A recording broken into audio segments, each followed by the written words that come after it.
J'ai lu la bande dessinée de François Ruffin, Picardie Splendor, et je vais pouvoir vous dire ce que j'en pense. C'est nul. Il n'y a strictement rien à sauver dans ce projet. Donc pour ceux qui sont pas au courant, Picardie Splendor, c'est une bande dessinée dans laquelle François Ruffin se met en scène et va voir on va dire les Français qui souffrent. Enfin, il fait pas seulement qu'aller les voir, il règle aussi leurs problèmes. Voilà, c'est Jésus-Christ. Et donc ça donne lieu comme ça à une succession d'histoires qui sont juste chiantes, mal écrites, mal mises en scène.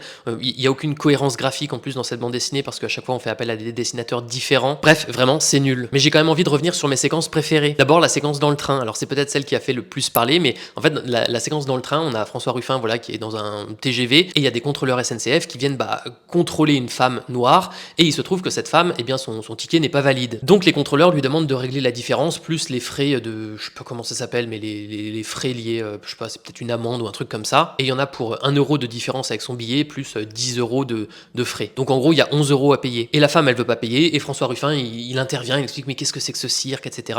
Et Grand Prince, il paye pour la femme. Et comme ça tout le monde est content parce que le train peut repartir. Mais après, parce que c'est pas fini, il y a un homme typé maghrébin qui s'énerve contre les policiers et qui trouve que c'est une injustice. Et là, François Ruffin, il intervient et il dit une des phrases. Franchement, je pense que ça va devenir un mème, cette case de BD. S'il vous plaît, monsieur, vous respectez la police. Voilà, donc là, on a vraiment François Ruffin en Jésus-Christ, en sauveur blanc qui intervient et qui met tout le monde d'accord. C'est le seul être lucide parmi tous ces gens. Non, vraiment, je suis désolé, mais c'est ridicule. Et il y a encore une autre histoire dans cette BD qui est dans le même ton.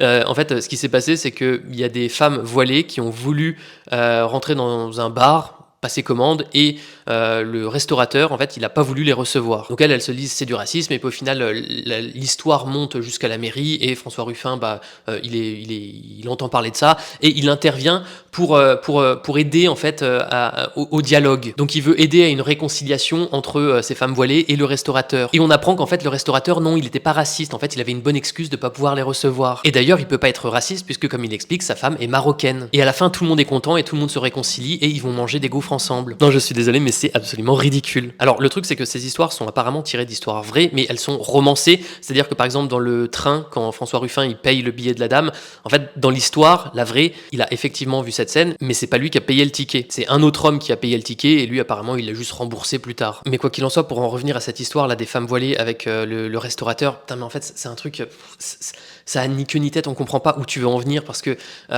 c'est pas une histoire qui est représentative du racisme en France puisque en fait si tu disculpes le gars d'être raciste, en fait c'est plus vraiment une histoire de racisme, c'était juste un quiproquo. Donc bref, cette bande dessinée est nulle, dépensez pas votre argent pour ça. À la limite, si vous voulez vous faire une idée, vous allez dans une librairie, vous l'ouvrez, vous feuilletez quelques pages et vous repartez avec vos 20 euros.